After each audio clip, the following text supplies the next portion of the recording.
कहानी की शुरुआत 25 साल बाद आज के समय से शुरू होती है। कुछ दोस्त सारा, जॉन, एमी अपने रोज़मर्रा की ज़िंदगी से ऊबकर किसी रोमांचक जगह की तलाश में हैं। वे लोग एक दूरस्थ गांव के बारे में सुनते हैं जहां एक प्राचीन श्राप की कहानी जुड़ी है। सारा, जो पुरानी कहानियों और रहस्यों में दिलचस्पी रखती है, इस गांव की कहानी सुनकर बहुत उत्साहित हो जाती है। वह अपने दोस्तों को इस गांव की यात्रा करने के लिए राज़ी कर लेती है। वे लोग अपनी यात्रा शुरू करते हैं और गांव की ओर बढ़ते हैं। जैसे जैसे वे गांव के करीब आते हैं, रास्ते में कई लोग उन्हें गांव में न जाने की चेतावनी देते हैं, लेकिन ये सभी दोस्त इसे एक अंधविश्वास मानकर नज़रअंदाज कर देते हैं।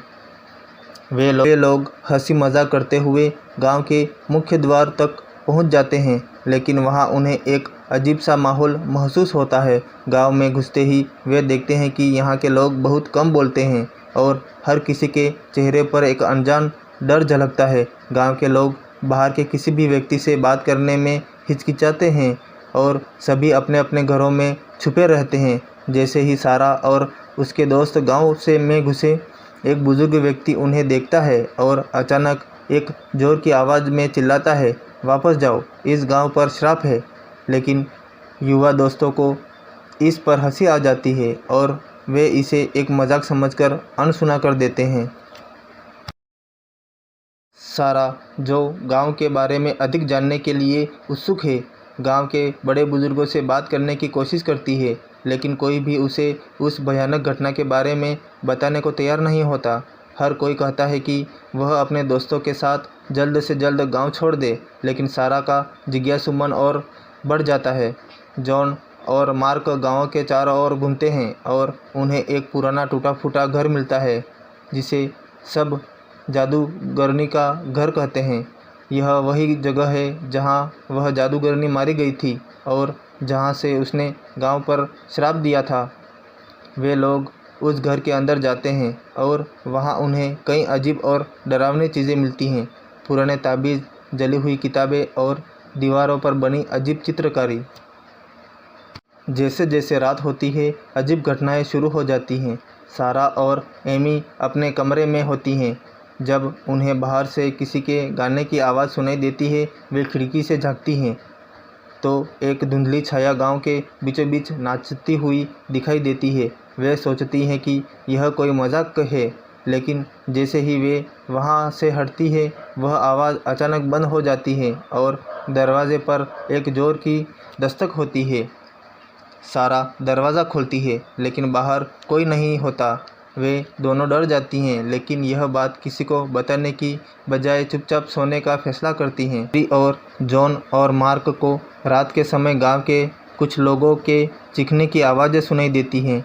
वे बाहर जाकर देखते हैं तो कुछ लोग अजीब तरीके से नाचते हुए गांव के चौक की ओर जा रहे होते हैं, जैसे कोई अदृश्य ताकत उन्हें खींच रही हो। अगली सुबह सारा और उसके दोस्त गांव के मुखिया से मिलने का फैसला करते हैं। मुखिया उन्हें बताता है कि यह गांव सदियों से एक श्राप का शिकार है और उस श्राप को तोड़ने का कोई उपाय नहीं है। वह बताता है कि यदि कोई भी गांव में नृत्य करेगा तो वह श्राप फिर से जाग जाएगा और सबको अपनी चपेट में ले लेगा। सारा और उसके दोस्तों को यह कहानी बहुत ही आकर्षक लगती है, लेकिन वे इसे एक अंधविश्वास ही मानते हैं। वे सोचते हैं कि यह बस गांव वालों की मानसिकता है जो सालों से उस घटना के डर में जी रहे हैं। लेकिन तभी एमी को एक पुराने ग्रंथ की किताब मिलती है जिसमें उस श्राप और उसके तोड़ने के तरीक़ा का जिक्र होता है। एमी और सारा किताब पढ़ती हैं और उन्हें पता चलता है कि उस जादूगरनी की आत्मा को शांत करने के लिए एक विशेष अनुष्ठान करना होगा, जिसमें गांव के मुख्य चौक पर एक पवित्र अग्नि जलाई जाती है और सभी को उसके चारों ओर इकट्ठा होकर प्रार्थना करनी होती है।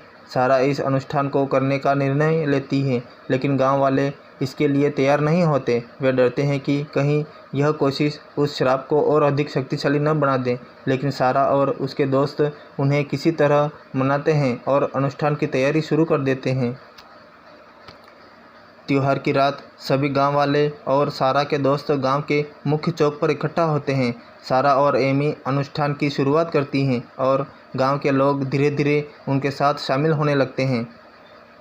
जैसे ही अनुष्ठान की पवित्र अग्नि जलती है, चारों ओर अजीब सी हवाएं चलने लगती हैं और हवा में अजीब सी आवाज़ें गूंजने लगती हैं। धीरे धीरे लोग इस श्राप की चपेट में आने लगते हैं।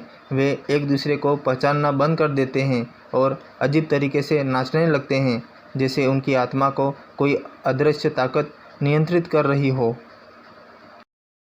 सारा और उसके दोस्त स्थिति की गंभीरता को समझने लगते हैं। उन्हें एहसास होता है कि जो कुछ भी हो रहा है वह उस जादूगरनी के श्राप की वजह से है और अगर उन्होंने अनुष्ठान को पूरा नहीं किया तो सभी गांव वाले और वे खुद भी मर सकते हैं या अपनी आत्माओं को हमेशा के लिए खो सकते हैं। जॉन, जो अब तक सिर्फ इस श्राप को एक मजाक समझ रहा था, अचानक ज़ॉम्बी जैसे गांव वालों के हमले का शिकार हो जाता है। वह खुद को बचाने की कोशिश करता है, लेकिन उन गांव वालों की आंखों में एक अजीब चमक है, जैसे कि वे किसी अदृश्य ताकत के अधीन हो गए हैं। जैसे ही वे उसके पास पहुंचते हैं, जॉन अपनी जान बचाने के लिए भागता है, लेकिन गांव के चौक पर पहुंचते ही एक अदृश्य शक्ति उसे हवा में उठा लेती है और वह चीखते हुए दम तोड़ देता है। यह देखकर बाकी दोस्त में घबराहट फैल जाती है।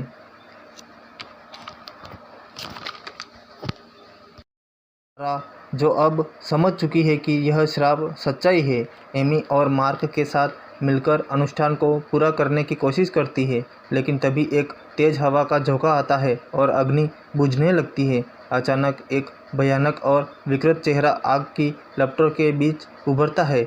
यह वही जादूगरनी की आत्मा है जिसने गांव को श्राप दिया था।